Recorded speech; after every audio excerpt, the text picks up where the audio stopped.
বাংলায় রাম মন্দির। হ্যাঁ বন্ধুরা, আপনারা ঠিকই শুনছেন। কয়েকদিন আগেই জাঁকজমক করে উদ্বোধন হলো এই রাম মন্দিরের। খুব সুন্দর সাজানো গোছানো একটা পরিবেশে গড়ে উঠেছে এই মন্দিরটি। কোথায় এই মন্দির? আপনি যদি আসতে চান কিভাবে আসবেন, বিস্তারিত এই ভিডিওতে তথ্য থাকছে, একদম শেষ পর্যন্ত দেখতে থাকুন। আপনি যদি নতুন হন আমাদের চ্যানেলে, নিচের বেল আইকনটা প্রেস করতে যেন একদম ভুলবেন না, আর অবশ্যই করে অল নোটিফিকেশন অল করে দেবেন, আমরা যাতে ভিডিও ছাড়লেই আপনার কাছে পৌঁছে যায়। তবে চলুন জয় শ্রীরাম বলে আজকের ভিডিও শুরু করা যাক। বাংলার রাম মন্দির। অযোধ্যায় রাম মন্দির নিয়ে সারা দেশে একটা উন্মাদনা ছিল।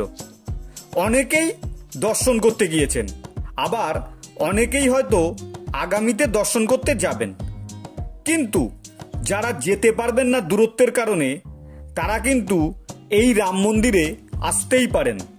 রামচন্দ্রকে এখানে দর্শন করে যেতেই পারেন আপনি। এবার বলে দেব কিভাবে এই মন্দিরে আপনি আসতে পারবেন। যদি ট্রেনে করে আসেন তাহলে শিয়ালদা থেকে হাসনাবাদ লোকালে আপনাকে উঠতে হবে। হাসনাবাদ লোকালে উঠে আপনাকে আসতে হবে চাঁপাপুকুর স্টেশন। চাঁপাপুকুর স্টেশন থেকে আপনাকে অটোতে উঠতে হবে। ওখান থেকে ভাড়া নেবে 10 থেকে 12 টাকা। ইন্ডিয়ান গ্যাস অফিসের যে গোডাউনটা আছে, ইন্ডিয়ান গ্যাসের যে গোডাউনটা আছে, ওখানে আপনাকে নামতে হবে।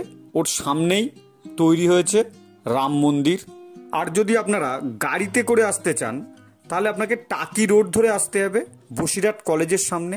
বসিরহাট কলেজের পেছন দিয়ে যে রাস্তাটা চলে গিয়েছে ওটা চাঁপাপুকুর রোড বলে। ওই চাঁপাপুকুর রোড দিয়ে একটুখানি গেলেই 2-3 কিলোমিটার গেলেই পড়বে ইন্ডিয়ান গ্যাস অফিসের গোডাউন। তার ঠিক সামনে রাম মন্দির। রামচন্দ্র হিন্দুদের খুব কাছের একজন দেবতা। প্রত্যেকটা হিন্দু ধর্মাবলম্বী মানুষেরা রামচন্দ্রকে স্মরণ করে, তার আদর্শকে মানে। সেই রামচন্দ্রের মন্দির এই চাঁপাপুকুর রোডে গড়ে উঠেছে। তো আজকের ভিডিওটা কেমন লাগলো অবশ্যই কমেন্টস করবেন। অবশ্যই কমেন্টসে জয় শ্রীরাম লিখবেন। ভিডিওটা যদি ভালো লাগে লাইক করবেন। ধন্যবাদ। খুব তাড়াতাড়ি আবারও একটা নতুন ভিডিও নিয়ে আপনাদের সাথে দেখা হবে। সাথে থাকবেন, সবাই ভালো থাকবেন। জয় শ্রীরাম।